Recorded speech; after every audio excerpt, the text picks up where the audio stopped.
Not about to insult anybody's intelligence today and let you know that balance helps any hockey team succeed, nor will I insult anyone's intelligence and inform them that not having Jeff Carter at this age in your lineup is a good thing. Good morning to you. Good Monday morning. I'm Dejan Kovacevic of DK Pittsburgh Sports. This is Daily Shot of Penguins. It comes your way bright and early every weekday if you're into football and or baseball. I also offer daily shots of Steelers and Pirates in the same place that you found this. The Penguins will face the Ducks in Anaheim tomorrow night. The Ducks are not exactly last year's Ducks. They became last night the first team to win a game against the Golden Knights. They've got some impressive additions, but more important than that, they've got some impressive younger players in Troy Terry, Trevor Zegras, and so forth. Potentially a rising hockey team. I'm always hesitant to dub somebody that like right off the bat because you can look at it like the Red Wings and they've been a potentially rising team for about a decade now. At some point you got to make the jump, like the jump that New Jersey made last year. The Penguins at some point or other had to scratch Carter. I'm not here to rub it in with Carter. I'm not here to pick the lowest hanging fruit off the tree. He is who he is at this stage in his late 30s. He should have stopped playing about a year and a half ago. But on Saturday night in San Jose, California, he did stop playing. He was a healthy scratch.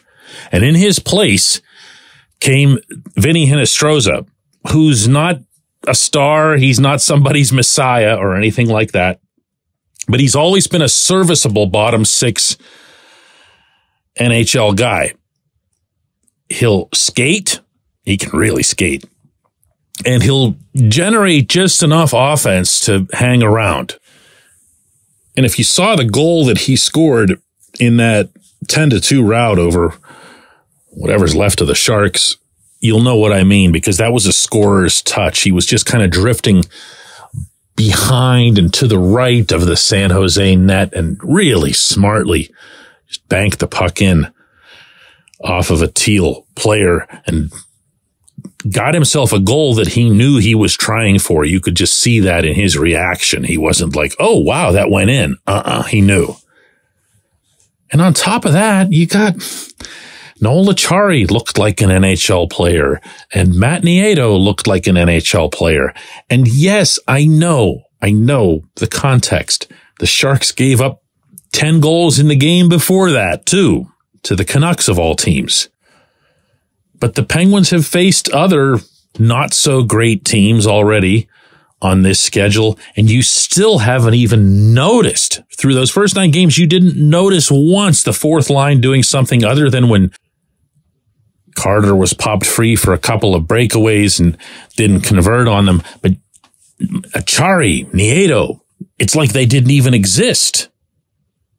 And as I had told you late last week, when it began to look like Carter might be scratched in California, sometimes all it takes is one piece of a forward line to either drag it down or to pick it right back up.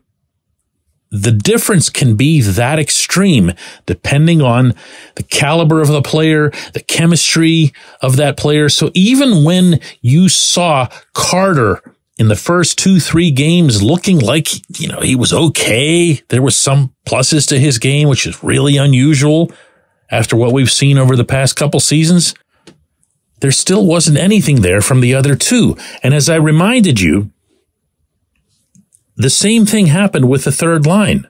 Jansen Harkins was out there functioning as an anchor, and I don't mean that in the good sense, for Lars Eller and Drew O'Connor. The moment Harkins is gone and his headless chicken approach to hockey, where you're just flying around with just no rhyme or reason, as soon as he was gone, it almost didn't matter who they put in his place, but the fact that Radim Zohorna came up, both capable of contributing at the NHL level, which he's been now for a couple of years, and really, really, really determined to stay in the NHL once and for all, you instantly, remember, this didn't take more than a shift or two, saw the results. The third line came through and had some sustained zone time, delivered some hits, got some forechecking going on. For the first couple of games that they were together, they actually generated more than either Sid's line or Gino's line, believe it or not. Well, you're not going to get that out of this fourth line, but you're going to get something, anything. So even if you throw out the various numbers and statistics that were run up against the Sharks, what you saw and felt in that game, at least before it got ridiculously out of hand, was that there wasn't some catastrophic drop-off as soon as one of the top 2 or 3 lines weren't out there. That's going to matter to everyone on this roster. That's going to matter toward getting more power plays. And heaven help us, it might even matter toward fourth line scoring. When we come back, J1Q.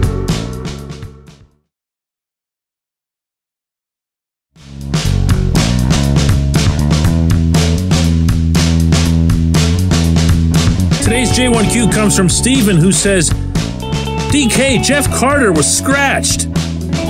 Quick, someone check the weather report. Has hell frozen over?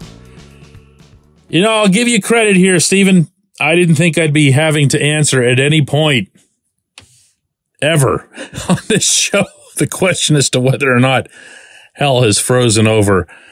But I see your point, and I appreciate the reaction that a lot of people had to this. It can be maybe more intensely maddening for a fan base, I've found, than anything when they see the people who are running it as either blind to a certain situation or just flat out unwilling to budge off a certain situation. Because then you feel as if the people running that franchise aren't prioritizing winning above all else. And that's a lousy place for a fan to be. One of those people who communicated with me, and I apologize for not remembering the name, brought up the point, and I think it's a fair one, that if you look back at last season and the Penguins just barely missing the playoffs, by a single point, by a single performance, that if Carter had been scratched for any percentage of those games, any significant percentage, the Penguins would have gotten more than that point and would have made it. I have a really hard time countering that. Okay. I think that's accurate.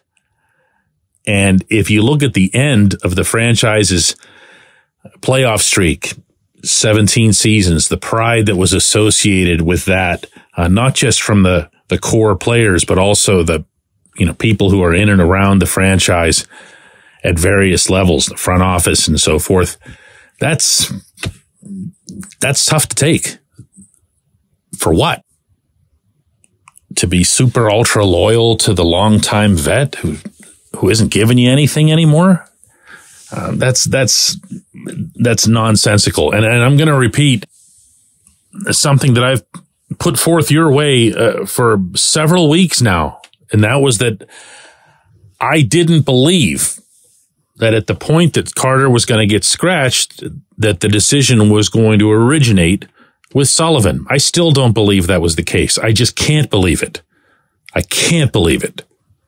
After everything that Sullivan has put up with, just from his own standpoint as the coach, to be playing Carter, and then you're going to scrap him after 9 games? After 9 games in which he actually wasn't all that terrible?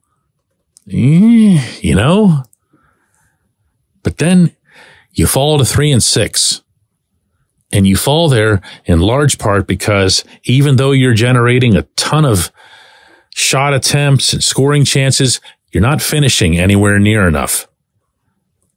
And on one hand, you can wag your finger at the power play and the top guys for not finishing enough. But on the other hand, you can say, and I'm going to guess that this is what Kyle Dubas said, look, it wouldn't kill us to get at least one bleeping point out of the fourth line, you know? How about just 1 point from anybody? Well, they got their points. They got them after Carter was out. And we'll see if that continues. But, I'm with you on everything that you said. And I'm like a lot of people right now that I'm surprised that it happened.